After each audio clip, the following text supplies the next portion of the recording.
Sahana vavatu Sahano bhunaktu Sahaviryam karavavahai Tejasvinavaditamastu ma vidvishavahai.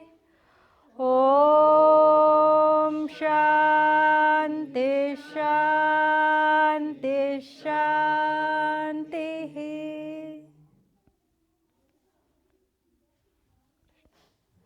Gently open your eyes. There's like a blank space in the front if y'all want to come up. There's like 10 of us in the room. It's not that big. And if y'all need to step out for whatever reason, it's okay. I know, if I sit in the back, it's because I'm scared I'm going to have to leave or something, but it's okay. All right. It only, for me at least, it's very distracting when there's a lot of people in the room and people are going in and out, because then I'm like, okay, where am I looking? Like, what am I focusing? But if it's just 10 people, it's like a small study group. So, okay. So we will finish verse 4 today.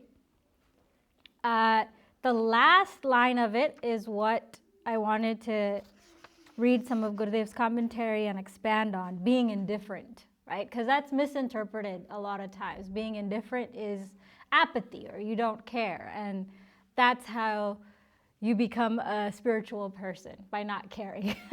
But we'll look into that and see what Gurudev says, and maybe some examples. So last time I said we'll chant it together, and it was just me. So we'll do lead and repeat, and hopefully I can hear more voices. Again, try your best. This is a tongue twister, but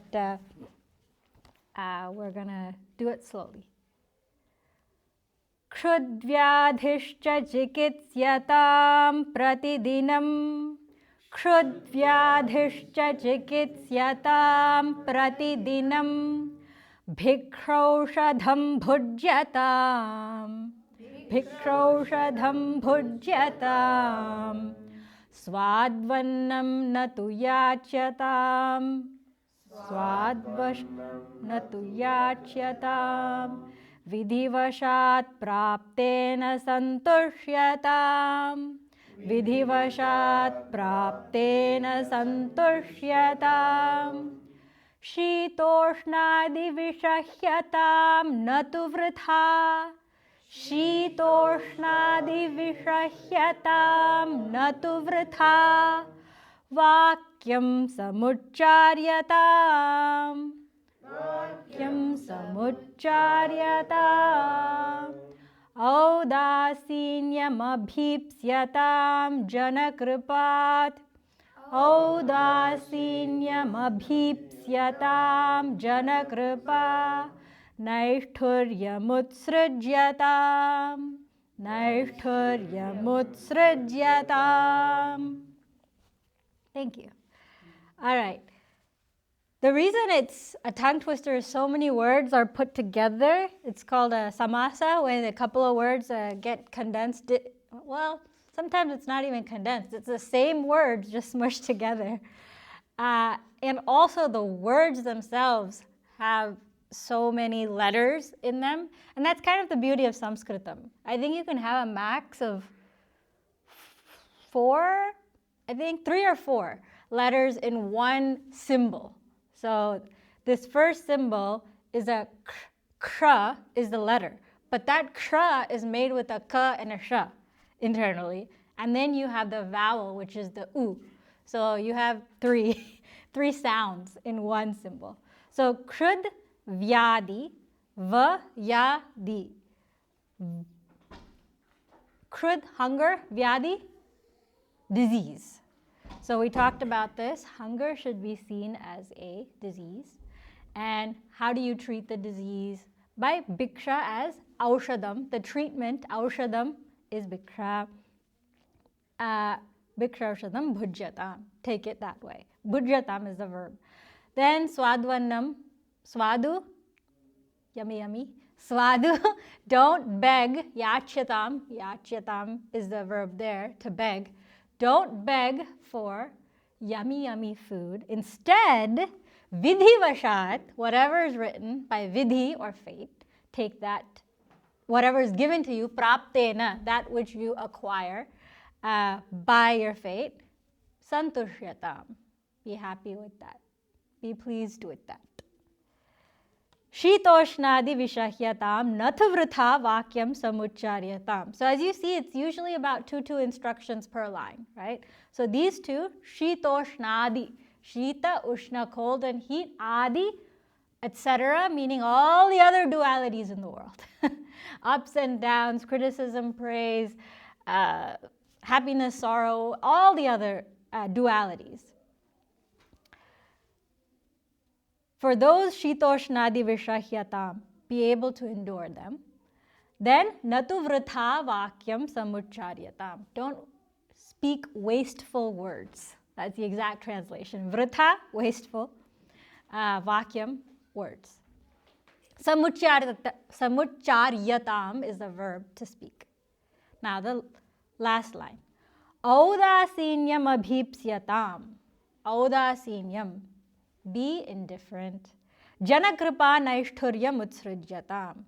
Do not become, it says, save yourself from the meshes of others people's kindness. So do not become more indebted to others or this world than they are to you if you want to compare. But reality is everyone.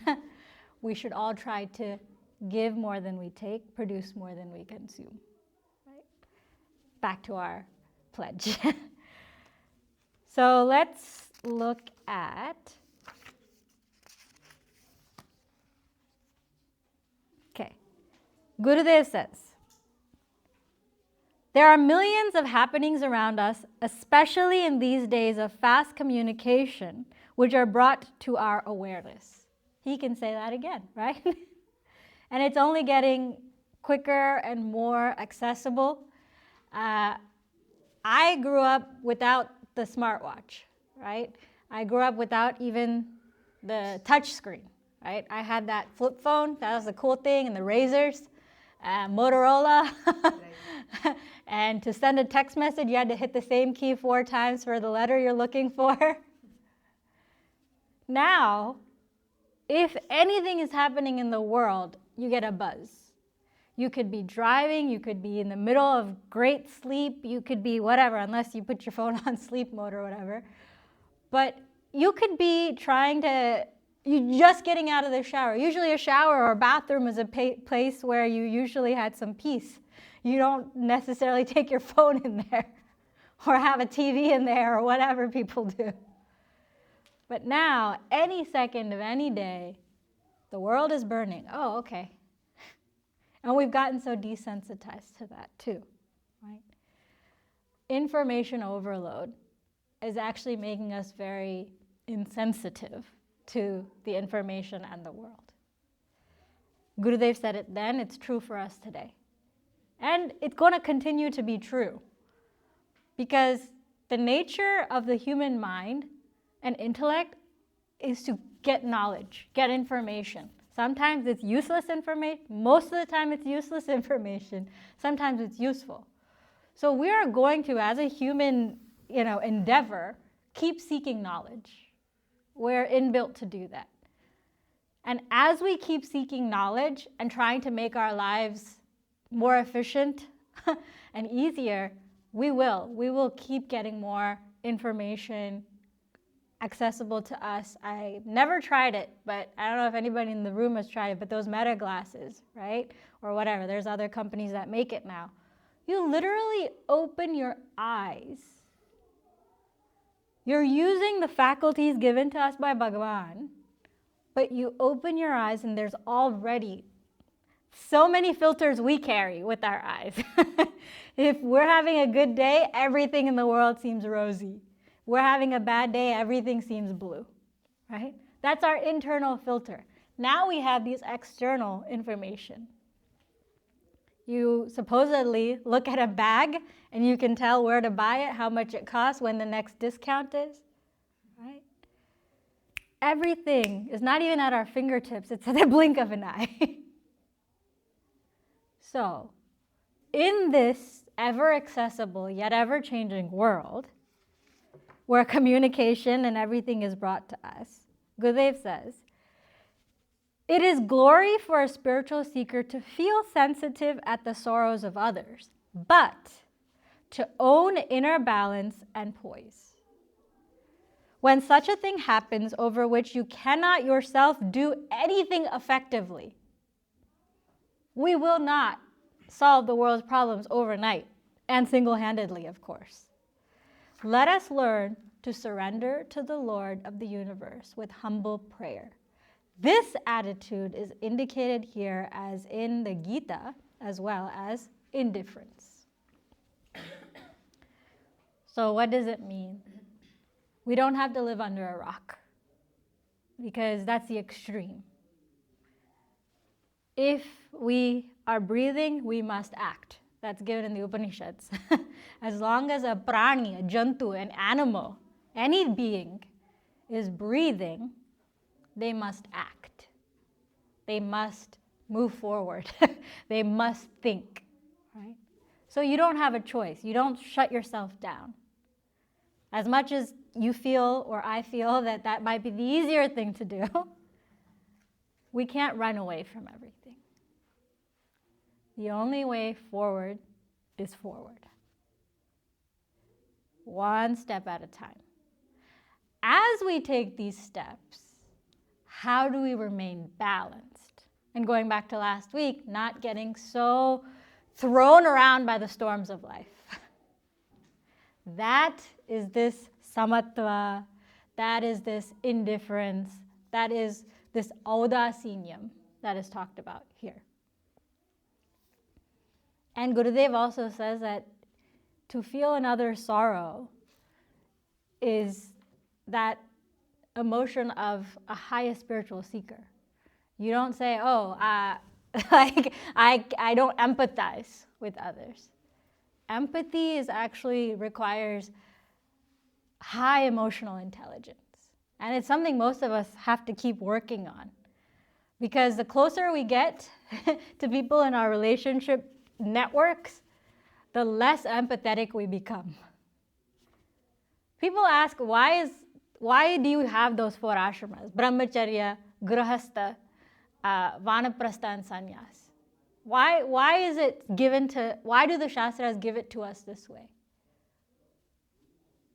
My husband said this to me last week. I'm going to take it as a compliment. Everybody needs to go through Grahastha so they can get Vairagya. Vairagya meaning? Anybody? Dispassion. Our Shastras show us that if you are a brahmachari and you have the clarity of thought that no, that's not the path for me, I will remain as a brahmachari and then take sannyas directly, that's very few people. Very few people. Because once you take sannyas, there ideally should not be going back. Most of us, and actually many ashramas, they will not make you a sannyasi unless you've been in grahastha ashram, meaning you've been married and had kids. Panths, I'm trying to find another word, but there are certain sects of lineages of gurus where you get married, you have children, and then at a certain point, you give that up and take sannyas. And these are not just people that were brought up in gurukulas. These are PhDs, computer scientists, these are engineers, these are mathematicians, professors. They had their lives. They live their lives. They get married, they have children, they complete their responsibilities, and then they take sannyas. Right? Our best and worst qualities come out when we allow ourselves to be vulnerable, correct? Where do we, whether we choose to or it's an unconscious or subconscious thing, where are we the most vulnerable? In our own homes, among our own people, right? Maybe it starts with our parents, and that could go in whichever direction it goes, where the vulnerability is accepted and nurtured and strength and security is given, or the vulnerability is shut down, and then you spend the rest of your life undoing those knots, right? Then the next phase, perhaps there's friends that you can get close to, but eventually all friends have their own lives. Then the next home, it is said, is that home that you build with your significant other and your children. There will be situations of sickness on both sides, internal and external, so mental health, physical health, everything. And the vulnerability shows up there. And then children, pushing us to further limits. Because at least with an adult, when you have an argument, you can take a break and say, hey, I'll be back, or maybe I won't, but I need a break. Whatever it is. You feel some kind of even ground, even if the reality is there isn't an even ground, and one person may be suffering more than the other. We feel that with adults, we can say it like it is, because you should be able to handle it. Because why? You're a grown-up, which I think is vrita. Like that's false. We're all children inside, and we all deal with things in a different timeline. And then, but with children, what happens? Oh, they're just children. So you try to convince yourself to be a lot more stronger than you are, a lot more patient than you are, a lot more divine qualities than you are aware of. But at some points, vulnerability comes. At some points, guilt comes. That is a battleground. That is a testing ground, right? That is why our Shastras say, Brahmacharya, Grihastha, then Vanaprastha, then Sannyas. Just as a reminder, Brahmacharya is your studying days. You're supposed to be celibate. You're supposed to be focused just on studying and not worrying about money or food or where you're going to get shelter. I know it's not that case today for many people, working 10 jobs just to get through school. But that's what it was set up to be. In our society, ideally, you don't pay for certain things. Education, food, and health. That is how our society was set up to be. You should not have to pay for education, health care, and food. Now that's the most lucrative investments you can make, right? So, brahmacharis did not have to worry about these things, most things. Then grihastha-ashrama. Grihastha-ashrama is when you enter married life. Usually, you have your parents' home, and then maybe a gurukula, and then your spouse's home, wherever that is. Because you had women moving to men's homes and men moving to women's homes. All of that existed back then. It wasn't always one direction. Then, after that, it is said, when your first grandchild is born, you and your wife, you and your husband, whatever, your partner, are to vanaprastha, leave to the forests. Well, you don't have to go to a forest, maybe an ashrama that's in a forest that provides you with food and shelter, because we don't know how to survive, most of us, in that environment these days. But basically the notion is you start to untangle yourself from these emotional networks and attachments. You get to keep your partner in that phase. That's who you're stuck with. I think a lot of times we get so zoomed in and focused on certain parts of life that we don't think about the long game, right? And I have been more exposed to Indian families, so I'll say that. When we neglect our partners because the time is to focus on our work or our children, whatever it is, that will come back. And I won't say it will bite us, but it will push us to do more work on that later. Right? It's either you work on it simultaneously, no matter how hard it is, or eventually you're going to have to rebuild that relationship.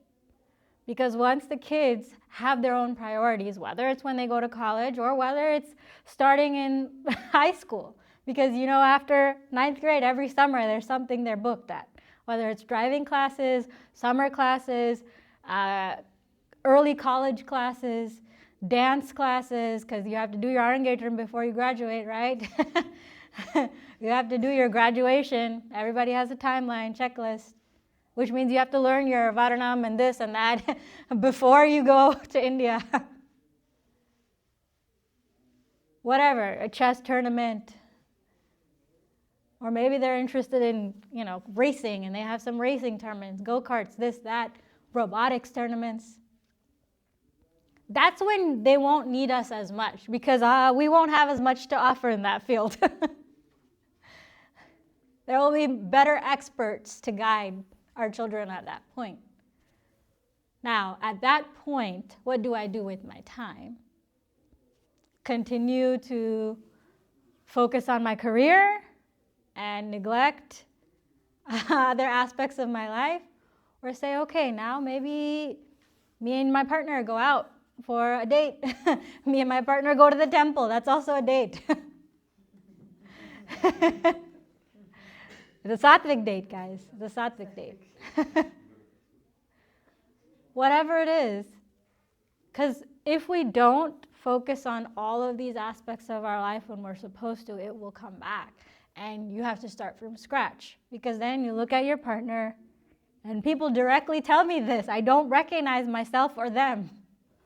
Like, physically for sure, we age. But also, what did we used to talk about on the phone? What did we used to text about? What did we used to not be able to get away from? And you have to rebuild that. That's why it's broken up into stages. Brahmacharya, we should focus our best on studies, because if you try to study when you have 2 kids or a career going at the same time, it's harder. That's all it is. It's harder. It's not prohibited. It's harder. When we are in Grihastha Ashrama, family is our heart. If we neglect that and chase other things, it's harder. Right? Then Vanaprastha. So when do you get ahead? 40s, 50s. Vanaprastha Ashrama is when you can focus your life on other causes bigger than you. Right? Your children won't need you as much, and you will be with your partner. Align and make it a hobby. Find a cause. Some of you mentioned you did service in Africa, I think, and that can become more than just a week or 2. It can become something bigger for you, if that speaks to you, right? If there's something going on in India, that Pratham, I know a lot of people give to that, food projects. Whatever it is, in Vanaprastha Ashrama, you can get ahead professionally and give back intentionally, right?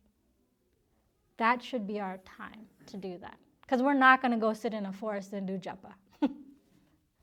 That's just our nature. Yes, we should take some time to reflect spiritually, but that's not going to be our full time, because our mind isn't ready or groomed for that, right?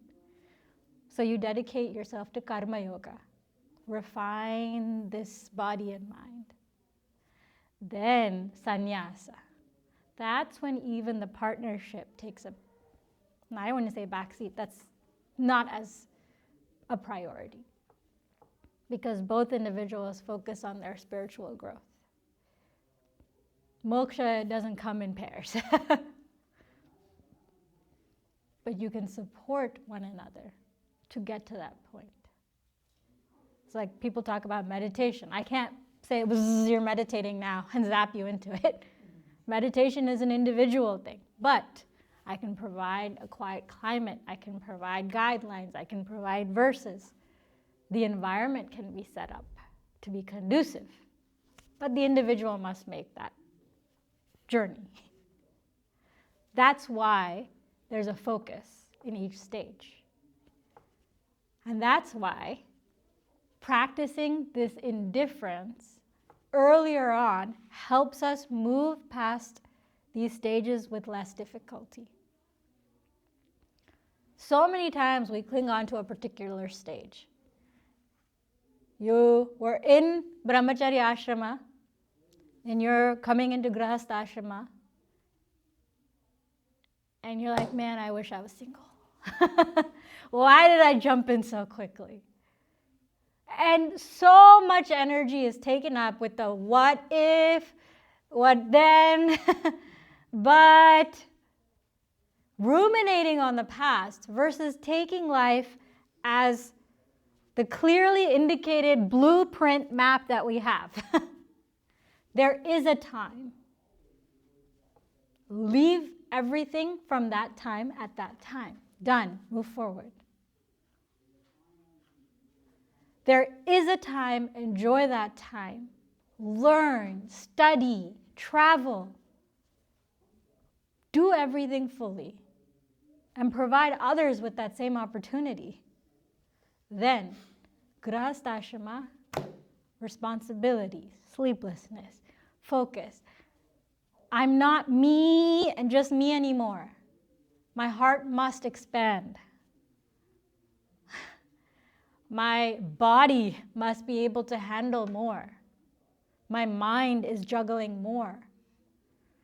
And if I cannot, I need to seek support to ensure that I am capable and happy and peaceful as I get through this phase keyword of life. It's just another phase. But if I'm sitting in Grahastha thinking, I can't wait for these kids to get off my back, right? Looking too far ahead. I can't wait. There's a wisdom that comes with the knowledge that this is a phase.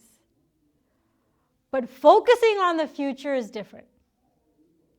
That is a loss of energy. Gurudev says most of our energies are dissipated by regrets of the past, anxieties about the future, and the inability to be at peace with the present.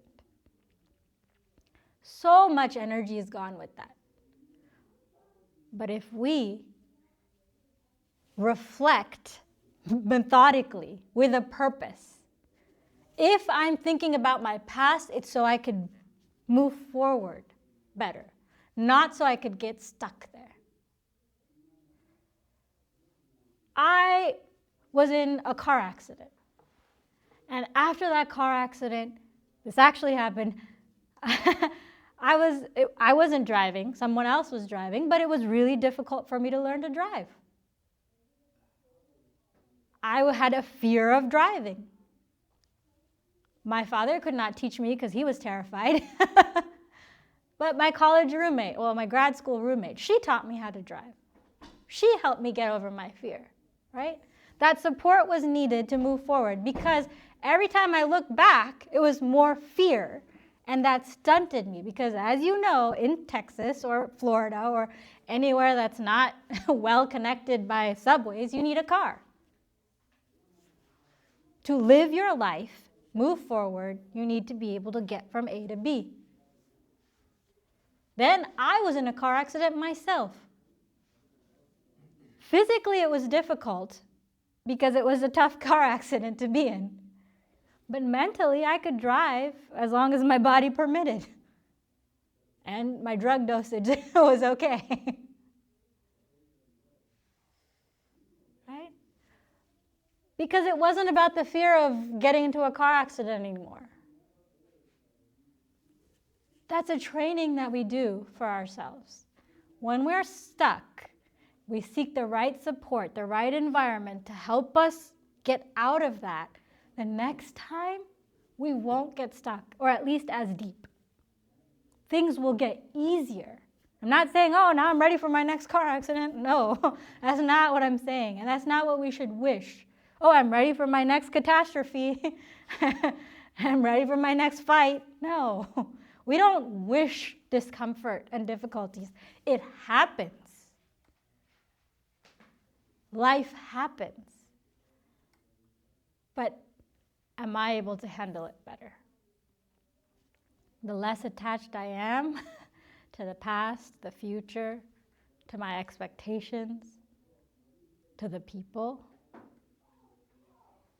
the easier it is to move forward. Otherwise, people and situations will take over our mind, and once we get out of the rut, we'll be like, man, why did I waste so much time? It wasn't even worth it. After we get out. But the less time we get stuck, the better for us. So we practice. We practice. Kids starting from whenever, right? 4-year-old, 5-year-old, they start feeling independent. My almost 2-year-old is already feeling independent, right? I want to do this myself. I want to do this myself. You enjoy it while it lasts. You enjoy the feeding while it lasts. You don't force a 25-year-old to come sit on my lap, I'm going to feed you. You can't do that. If they want to and it's a playful thing, by all means enjoy. But as relationships go, the quicker we are to recognize the individuality of others, their lives, their life choices, and the role we play in that, because that's all it is. It's a role that we play. The easier it is for us to move forward and focus on what's important, which is our liberation, our happiness. So at 3 years old, 2 years old, whatever, you feed, you cajole, you do everything. Independence starts, you support, step back, step back, step back, step back, step back. So then, when the cord is cut, it isn't a spiral. Now remember, you still love. This detachment or indifference does not indicate that you don't love. I'm using the example of kids because it's easier to love kids when they make you mad. It's easier to forgive kids. Now you take that and move forward to parents or spouses or siblings. Even in that relationship, you can be detached but still loving. It's not easy. It's not easy. Because when we start to detach, we open up wounds in ourselves. It's not about the other person. Because when I start to detach, it's not about you. It's about me needing you. Me needing security from you. Me needing reassurance from you. I need the closeness. And when I try to step back from that, it's my problem. It's not you. It's not that you're easier to be detached from or not. So if there's any angst, if there's any pressure that comes from me stepping back, I'm going to use mother as an example, right? For some, mother's relationship's great. For some, it isn't. But as I step back and say, okay, my mom wants to do this. It's not good for her health. I want her to go see the doctor, but she won't.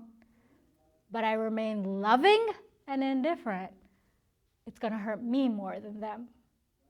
Because I want my mom to listen to me. I want my mom to stay healthy for as long as possible. I want my mom.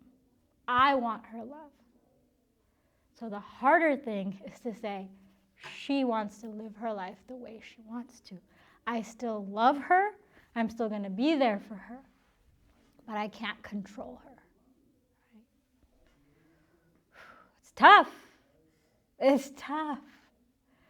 But that is indifference that the scriptures speak about. It's easy. What is this thing that they talk about these days? No contact. No contact is easy. I'm telling you, it's easier than living with and working through.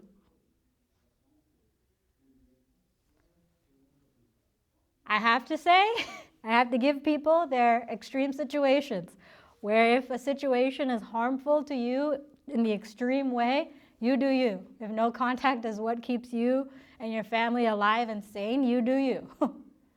But for most of us, it's a gray area. I can put up with this, but should I? I can try harder, but I don't know if I want to. You just keep trying, and trust me, when you get to the point where it's like, no, I need a break, you'll know. Because your body is a magical thing. It will shut down. You want to love, but you can't. You want to cry, but the tears won't come. You want to care, but you don't. So your body will tell you, okay, this is my limit. You need help. You need to gather that support system because you haven't been taking care of me. You haven't been taking care of this. You haven't been taking care of this. Unfortunately, that's what it gets to for most of us. That's the reality. We are very neglectful of our spiritual health. You visit your physical doctor the least amount of times as possible, right? You're like, I don't want to go to the doctor. That's another appointment I have to make. Another visit I have to go to. You don't visit the dentist. You don't visit all these things. You don't do precautionary health. Do we even think about spiritual health? When was the last time I meditated? When was the last time I journaled? When was the last time I had an open conversation with my child, with my parents, with my spouse? Putting those things off, because those are hard. But at some point, your body will tell you, okay, this is going to be a time to deal with it. And that's what Grihasthashrama is. It's to practice this indifference. Because as much as we don't admit it at times, our spouse, they say it's there for several janmas, right? You have been stuck with this person for a while, right? That is the most transformative and difficult bond that you make. Right? Your partner, has been there for janmas watching you, and vice versa. Well, what if I have multiple partners? They've all been there. How many janmas do you think you have? Whether you're like, oh, well, and I think I should address, we have time. I should address this because it comes up a lot. This dating, right? Should we date? Should children date? Should they not date? Multiple people that you're in a relationship with, intimate relationships, all that stuff. Everybody comes and says, what do the Shastras say? Well, I'll tell you what the Shastras say, don't do it, right? Shastras say don't do it. But are we going to listen? Most likely not, right? And it's not about living in America and India, and it's not helpful to make that comparison because India is not a backwards, sheltered country. There are people living in the boonies in America and living in the boonies in India, right? So, what we need to be aware of as we go through this life, right? Whether it's girlfriends, boyfriends, spouses, divorce, getting together, whatever. Every person, every interaction is attached to our karma. Whether we are causing the hurt or we are the recipient of hurt, it is on our track record. Right? So if I make decisions that are hurtful to me by staying with people, going out with people, or leaving people, whatever, those decisions are decisions I will live with for this janma and more to come. People leave imprints on us. The closer they get, the more imprints they leave. These imprints, these vasanas are what move us through life. These vasanas are what hold us back in life. These vasanas are what we're fighting every day to be happy. So, why do our Shastras tell us don't do all these things? Because it's harder to sift through all that baggage, that's all. Our Shastras, I said it before, are like 1,000 mothers. They're not trying to make our life more difficult or judge us at all. And if we feel judgment or guilt, it's our problem. It's because we feel like we did something we shouldn't. Our Shastras are just saying, hey, if you focus on just one or two people in your life that you want to share your life with, that's less baggage for you to carry. Right? Because people change. You change, they change. You think, oh, there's better people out there. Let me go. Grass is greener. Then you start from scratch. The honeymoon phase will always be the honeymoon phase no matter who you have the honeymoon phase with. Whether it's a spouse, whether it's a honeymoon phase of having a child, or whatever it is, or honeymoon phase of visiting your parents after a long time. Whatever it is, the honeymoon phase is the honeymoon phase. But the hard work will come, no matter who that relationship is with. Right? You will have to start working on yourself. And in any relationship with anybody, I am the consistent thing, right? You can put this X into any equation, but X is constant. X plus Y, X plus Z, X plus A, X plus B. X is there. So if something is happening where the equals is something I don't like, let me focus on the X. There will be inevitable moments where Y and Z provide some issues, and those cannot be surpassed. Fine. But am I looking at X deeply? Swati, what's your problem? Why are you reacting this way? Because, again, moksha is a single path. At the end of the day, I got to walk down that road, which means I got to work on myself. Whether I choose to do that with one person or 10 people, 1 janma or 50 janmas, it's me that needs liberation. You may not even care. You probably don't care whether I'm liberated or not, right? That's not your problem. That's not your journey. That's my journey. Whether I choose to share with you what I'm thinking every Sunday, or you choose to share with each other what you're thinking every Sunday, that's a part of the journey. And I work on the journey. That's all. So I'm glad I addressed that because that comes up a lot. Our Shastras tell us, they give us the guidelines. 99.99% of it we don't follow. I said we, I didn't say you. I said we don't follow. Why? We can always say circumstance. We can always say how we grew up. We can always say, well, you don't know what happened to me, but remember, we had a detailed class about that, comparing miseries. That's not conducive to my spiritual growth, right? So what I do is I take the Shastras. I do what I can do best. I hold Bhagavan's hand and I say, look, I'm trying to remain indifferent. I'm trying to remain even-minded. I'm trying to do this with my child, with my spouse, with my mother, with my father, with my sibling. But I still crave love. I still crave being recognized. Bhagavan, you take that job. Because I guarantee you, nobody else is up to the job. Nobody else can fulfill what I need.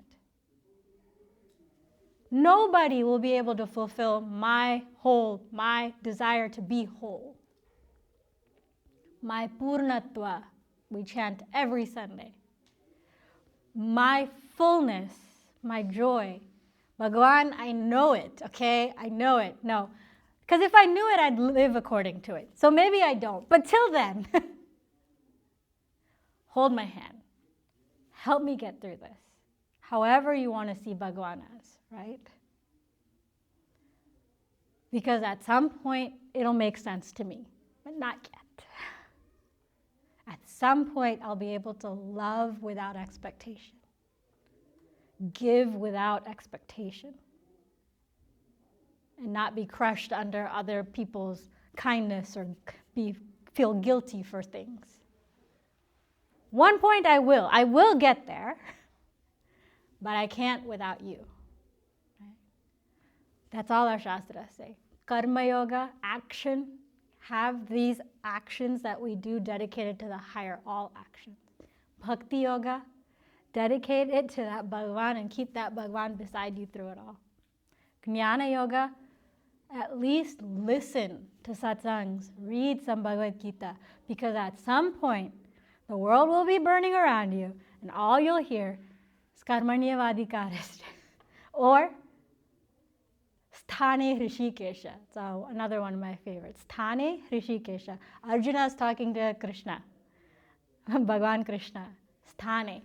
Everything is as it should be. Bhagwan Krishna. Where is he saying this? In the battlefield. Imagine the battlefield. Every fall, every death, every life, every pain, every joy, every victory, every defeat. Everything is as it should be. So what do? Karishye vachanam tava. I'm an instrument of your will. So no agency? No. The agency is holding on to his hand. Right. So the scriptures, the Jnana Yoga, it's not that you don't study till you become a sannyasi. No, you continue. You continue to listen. We have little children, 3, 4, 5 years old, memorizing the Gita. Why? I remember random verses from the Gita and from the pledge when I was in college, and I didn't graduate from mission. I was a dropout.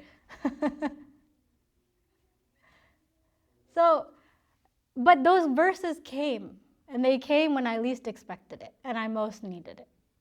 Right? So, our scriptures talk about karma yoga for the body, bhakti yoga for the mind, jnana yoga for the intellect.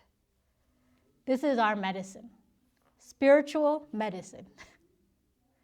We talked about at the beginning of this verse, krudvyadi, the disease of hunger. Now, we have this disease of life that's given in the Mandukya Upanishad. This body, this life, the disease, if we are to see it that way, if, as a metaphor. Then what is the medicine? The medicine for the body is karma yoga. The medicine for the mind is bhakti yoga. And the medicine for the intellect, why, is jnana yoga. I'll stop here. And I know we have 10 minutes, but if anybody wants to ask any questions or have any discussion, we can open it. What's the medicine for disease of Bhiksha. hunger? The medicine for the disease of hunger, the medicine you give this body is bhiksha, meaning be happy with whatever comes your way and don't salivate for all of these tasty things, right? Being content with what you get on your plate, this food, that is your medicine. Now, the reason this is given in this way is because we don't see food as medicine. We see food as something to be enjoyed, as a luxury, to be craved, to be indulgent in, right? Why it is said that it is a medicine is because do you indulge in medicine? Do you say, oh, Tylenol, whoa, that's tasty, tasty. Or cough syrup, rasam. No, medicine, you only take what is prescribed, what is needed to keep this body alive, right? Same way, the medicine for hunger is just the right amount of food. Right? You can say gratitude, Even gratitude. It came to us, and we're doing eat to live, we should be doing, not live to eat. Yes. That's indulgence. Yes. So that's why the metaphor is given. It's not just starve yourself, you'll never feel hunger. No. See food as medicine and be grateful for what you get. So food is a life-making material. Yes. Prana. Actually, it's very important because it continues. It becomes a series of entertainment, actually. And it sticks beyond grahastha. It can stick. Which can stick? The indulgence in Food. As entertainment, because that is the only allowed entertainment. That's the only entertainment nobody frowns upon that much. So as we age, especially also, there's other entertainments go away. The kids are gone, and what's left is just food. That's true. And in Vanaprastha, that can be a big hindrance. Absolutely. They say out of all the five senses, the tongue is the most difficult. Speech and food. Yeah. Yeah. When you say that karma becomes more entangled with more relationships and things like that, do you think that society is in general is moving in the wrong direction? Because 100 years ago, things were very different than they are now. It seems like we're having more and more entanglements. Karma is getting more and more complicated. We're making more and more karma for ourselves. Does that mean that the path to salvation is getting harder and harder? I love that question. I love it. Because that's something we don't, well, I struggled with before I asked Swamiji. Yes, the world is getting, that's Kali Yuga. It is, and it will end. Not in our lifetime or our children's lifetime, but it is getting worse, and the observations are on point. But the second part is what I like about your question. Does that mean salvation is harder? Out of the four yugas, right? There's Satya Yuga, Dwapara Yuga, Treta Yuga, and Kali Yuga. Those are the four yugas. And in each of the yugas, they said the way to salvation was, and in one of the yugas, it's doing homa and yajnas, right? And in another yuga, it's doing a lot of pujas and things. Like each one had its own requirements that if you need salvation, these are your strict requirements you have to follow, right? Now we're in Kali Yuga. The only thing we need for salvation, it is said in the Shastras, is Nama Japa. That's all we need. So, as the world is getting more difficult to live in, and though we are getting more entangled, the path to salvation is actually easier for us. That just blows my mind. I know you guys are like, okay, calm down. But it blows my mind because that's how God has made this world work. Yes, everything is getting harder, but I'm actually going to come closer to you. Just say my name, that's all. And that's enough for salvation. And we're too busy to do that. Actually, as distractions get more with internet and gadgets, science also catches up in giving the solutions. And one another term for indifference or in scientific world psychology is setting boundaries. Setting boundaries, realizing what is actually hurting me and harming me, and go from there. Because we are just saying yes to everything and filling up our plate with endless entertainments and indulgences and interactions. Absolutely. That's something I'm working on. Yeah. Life is going down the drain. That's happening to kids too as they are on social media. And, Yes. And that's why there's more depression, loneliness, and even in kids. Oh, I love that. I don't know if the people there would hear, but she said setting boundaries is a way for us to understand this indifference. That's very practical. I was, trying to ask the difference between indifference and discrimination out here, because the Gita speaks about the discrimination part. We discriminate. Okay, this is real, this is not real, and we try to push everything as unreal, and and we try to practice that. And so, how do I relate to the term with indifference? They're two separate things, right? Viveka and Vairagya. So Viveka is what you use to say this is right, this is wrong, this is good for me, this is not good for me, this is real, this is unreal. Vairagya is after getting that knowledge, do I still remain attached? Right? It's letting go my desire for the so-called temptations. The first step is Viveka. The discrimination is the Viveka. Yes. If that's not there, there cannot be Vairagya. Yeah.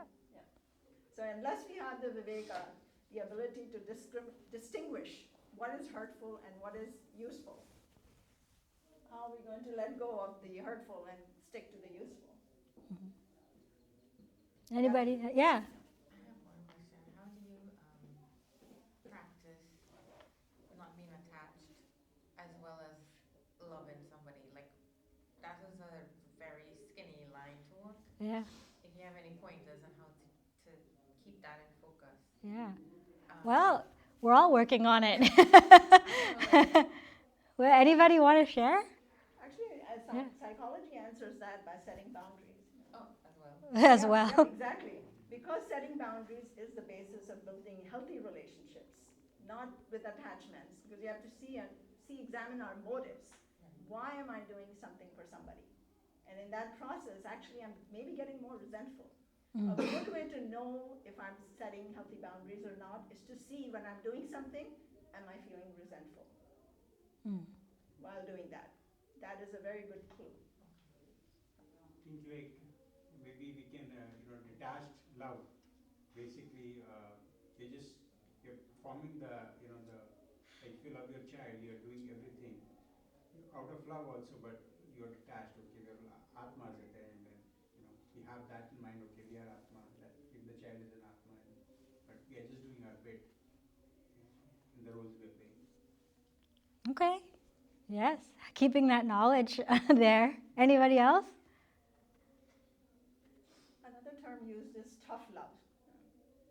I like that term because sometimes we are doing something and we feel like, oh, I'm hurting them, but it's an act of compassion by making the right choice, and it's still love, but it seems tough to both sides. Anybody else? And I think the tough love comes with boundaries.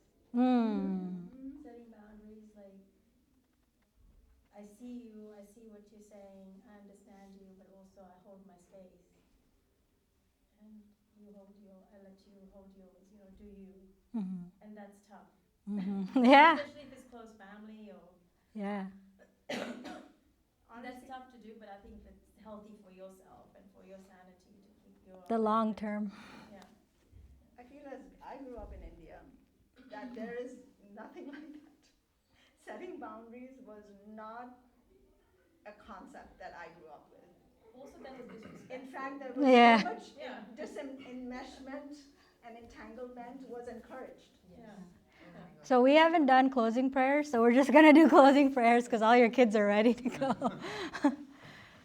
Om Purnamadah Purnamidam Purnat Purnamudachyate Purnasya Purnamadaya Purnameva Vashishyate Om Shanti Shanti Shanti Hari Om Shri Gurubhyo Namaha Hari Om